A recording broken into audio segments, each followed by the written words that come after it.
Welcome back everyone. It's November, which means it's time to break out the holiday-inspired food. Keep watching to see how we made pumpkin spice milk tea with maple brown sugar boba. Okay, let's get started. First, brew your tea.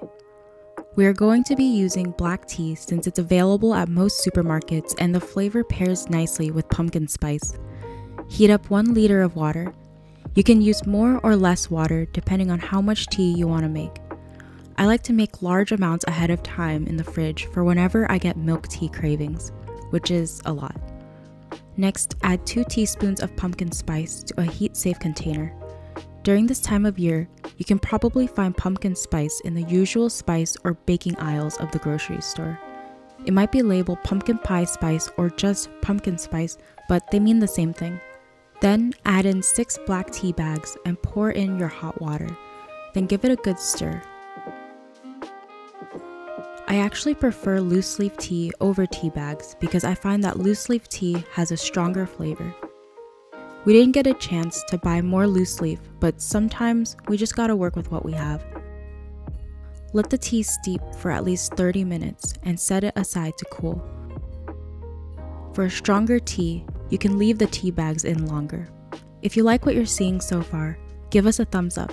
And if you haven't already, subscribe to our channel and follow us on Instagram for weekly vegan recipes. With the holidays just around the corner, hopefully you can use our recipes for some inspiration. Next, prepare your boba. We made our boba from scratch, but you can always buy pre-made pearls since it does take a bit of prep. To make the boba pearls, first whisk together 100 grams of tapioca starch and 30 grams of brown sugar until they're well combined. The brown sugar will give our boba pearls the rich dark color that you would typically see at a boba shop. Darker brown sugar will give more pigment, so just be aware of the type of sugar you are using and if you prefer darker or lighter colored pearls. Add around 2/3 of your tapioca mixture to a medium-sized pan. Stir in some water a bit at a time until you have thick molasses-like consistency. Fun fact, the mixture you're creating with the tapioca and water is a non-Newtonian fluid. In this case, when you apply more force to the mixture, it becomes more viscous and acts almost like a solid.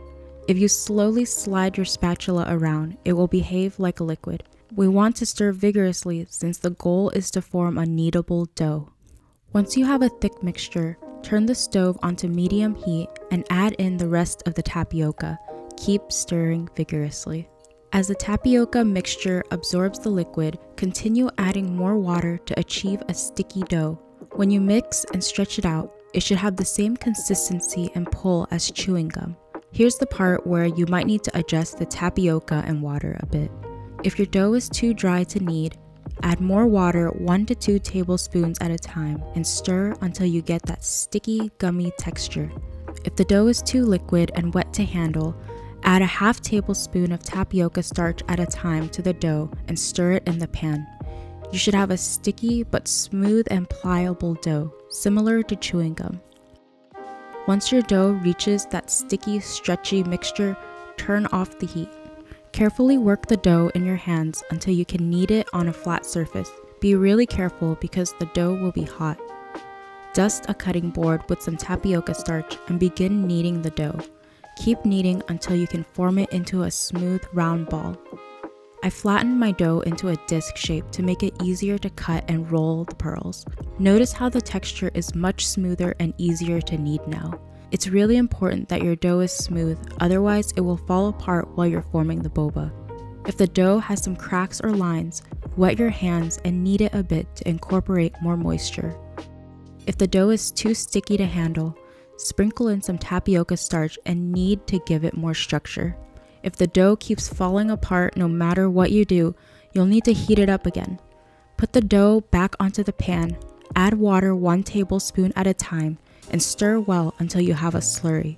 Then turn on the heat and add tapioca starch a half tablespoon at a time and stir until you achieve a gum-like dough. We had to reheat our dough a few times, but it's all a learning process. To form the boba pearls, cut the dough vertically into long sections. Then cut the sections into 1/2 centimeter pieces. Roll these pieces into balls and toss them into a bowl that's been lightly dusted with tapioca starch. Make sure the pearls aren't too big because they'll expand a bit while cooking. Continue until all the dough is used up, and be sure to keep the uncooked boba dusted with tapioca starch. The uncooked boba pearls store really well in the freezer, so you can save any extras for later. Boba is a bit time consuming to make, so we like to make a large amount ahead of time. Even though it takes a lot of effort, it's much cheaper to make it at home. One bag of tapioca starch costs about $1 US. A bag of brown sugar will cost anywhere between $3 and $7, depending on how fancy you want to get with the sugar. Plant-based milk will be anywhere between $2 and $5, and the cost of tea will vary widely, but definitely for less than what you'd pay in a shop. You basically get infinite milk tea with boba for as little as $6. It ends up being less than $1 per drink versus paying $4 to $6 at a shop. I love supporting my favorite local businesses, but if you don't really feel like going out, especially during COVID, or if you want to cut down on expenses, making boba at home is a great alternative. As a super type A person, I love cost breakdowns and budgeting. What are some of your favorite ways to save money in the kitchen? Do you want more money saving tips while cooking? I'd love to get some feedback, so let us know in the comments. Now it's time to cook the boba. Fill a small sized pot 2/3 of the way with water and bring it to a boil. Add in the uncooked boba to the boiling water. Put the lid on halfway so some steam can escape and boil the pearls for 30 minutes. Make sure to stir every couple of minutes. You'll start to see the boba become translucent and form a gelatinous sticky texture. Once the boba is ready, strain it and set it aside. One way to really infuse the flavor into the boba is to let it cool in a syrup. You can make it ahead of time or after your boba is done cooking. It's pretty quick to make. In a medium-sized saucepan, combine 50 milliliters of water, 50 milliliters of maple syrup, and 60 grams of brown sugar. You can adjust the amount of liquid depending on how much syrup you want to make. Then add a pinch of salt. Turn the stove onto medium heat and stir until the sugar dissolves. If you want a thicker syrup, you can add less water or more brown sugar. Once you have a bubbling simmer, turn off the heat and add in your boba.